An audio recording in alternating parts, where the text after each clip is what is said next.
2024-এর গণ অভ্যুত্থানের এই 34তম দিন, 34শে জুলাই ছিল ঘটনাবহুল। সকালে দরবারের যে সেনাবাহিনীর দরবারের ফলাফল, মানে যে সিদ্ধান্ত সমূহ চলে আসার পরে মানুষের মনে, আন্দোলনকারীদের মনে এক ধরনের সাহস, মানে ওনারা প্রচন্ড সাহস দেখিয়েছিলেন পর্যন্ত, কিন্তু আরো একটু সাহস যেন তাদের ভিতরে এসে পড়লো এবং অনেকে আরো যোগদান করা শুরু করলেন। রাস্তায় মানুষের ঢল বাড়তেই থাকলো।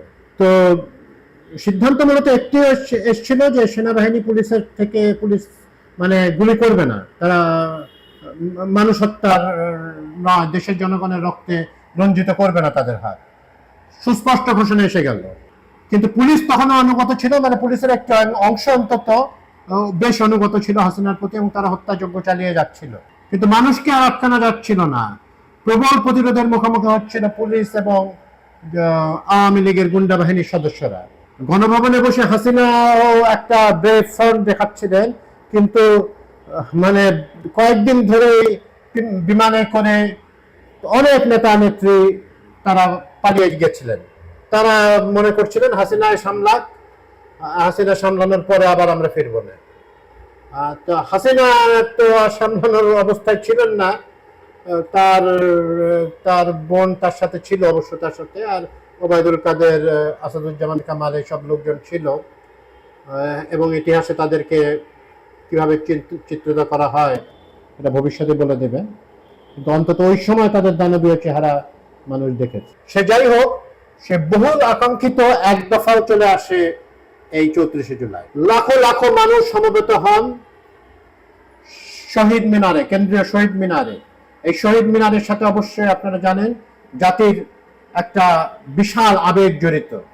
এই মিনার ভাষা আন্দোলনের শহীদদের উদ্দেশ্যে নির্মিত হয় এবং পরবর্তীকালেও বিভিন্ন আন্দোলনে মানুষের সমাবেশ আমরা লক্ষ্য করি কোন জাতীয় সংকট মুহূর্তে। আর এর থেকে বড় সংকট মুহূর্তে আর কি হবে, কি হতে পারত?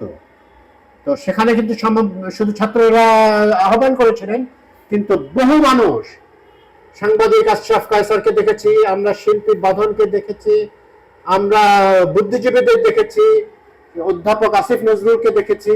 ওনাদের আর কোনো পিছানোর পথ ছিল না। ওনারা বুঝে গেছিলেন যে দেয়ালে পিঠ থাকলে একমাত্র সামনে এগোনো ছাড়া আর কোনো গতি থাকে না। সেখানে এক দফা দাবি পেশ করা হয়, ছাত্র নেতারা এই দাবিটি পেশ করান এবং মানুষ আস্তে আস্তে বাসায় ফিরে যায় সন্তুষ্ট চিত্তে। তাদের ভিতরে অবশ্যই কিছু আশঙ্কাও যে কাজ করছিল না তা না, কারণ পরবর্তী দিন হায়ানারা তাদের সমস্ত নখ দাঁত বের করে ঝাঁপিয়ে পড়বে, এরকমই পরিকল্পনার কথা আমরা শুনতে পাচ্ছিলাম। আন্দোলনের আচ্ছা, আমরা বলি না সামরিক বাহিনীর সাবেক কর্মকর্তাদের কথা, ওনারাও কিন্তু ছিলেন সেই শহীদ মিনারে।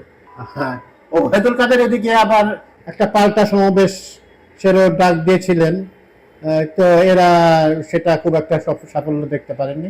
এবং তখন থেকে কিন্তু কিছু আওয়ামী লীগের ক্যাডাররা তারা বেরো হওয়া বন্ধ করে দেন বাসার থেকে, এবং তারা আমরা যাতে জানতে পারি ওনারা নেতাদের সাথে যোগাযোগও বন্ধ করে দেন। মানে থিংস ওয়ার ফলিং অ্যাপার্ট। এবং অ্যাপার্ট ফ্রম হাসিনা, কেউ আসলে মানে মোটামুটি সবাই বুঝে যাচ্ছিল হাসিনা এবং তার কোর কোটারি। আমরা এই নামটা বলা হয় না, এই বিশিষ্ট ব্যবসায়ী সালমান এফ রহমান কিন্তু তার সেই রাসপুটিয়ান সব কর্মকাণ্ড এখনো চালিয়ে যাচ্ছিলেন। উনি কিন্তু কঠোর হওয়ার উপদেশ দিচ্ছিলেন, আরাফাত কঠোর হওয়ার উপদেশ দিচ্ছিলেন।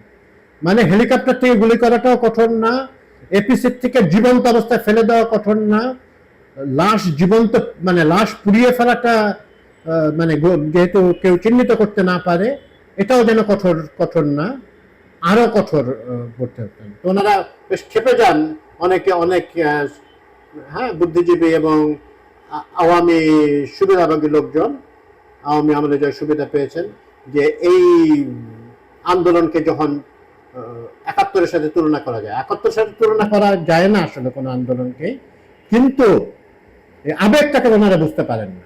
হ্যাঁ, আমরা তো বলি যে বাংলাদেশ আইএমই জাহেলিয়াতের যুগে চলে গেছিল, তা আসলে কি আইএমই জাহেলিয়াতের যুগে চলে গেছিল? সেটা আক্ষরিক অর্থে সব কথা নিলে হবে না। ওনারা জানেন ভালো মতোই যে এটা আক্ষরিক অর্থে নেওয়াটা বোকামি হচ্ছে, কিন্তু তারপরে ওনারা ওই যে প্রভুর সেবাদাসীরা করছিলেন। আজমেরি হক বাঁধন যখন নেমে এসেছিলেন রাস্তায়, তখন র্যাপাররা যখন রাস্তায় নেমে এসেছিলেন, ব্যান্ড সঙ্গীত শিল্পীরা নেমে এসেছিলেন, তখনও কিন্তু সোহানা সাবা, শমী কায়সার এরা কিন্তু বন্দনা গীতি গেয়ে চলেছিলেন, ব্যবসায়ী নেতারা গেয়ে চলেছিলেন, সাংবাদিকদের একটা বড় অংশ গেয়ে চলেছিলেন, সম্পাদকরা। ওনারা কঠোর হতে বলছিলেন হাসিনাকে। ইতিহাস মনে রাখবে তাদের।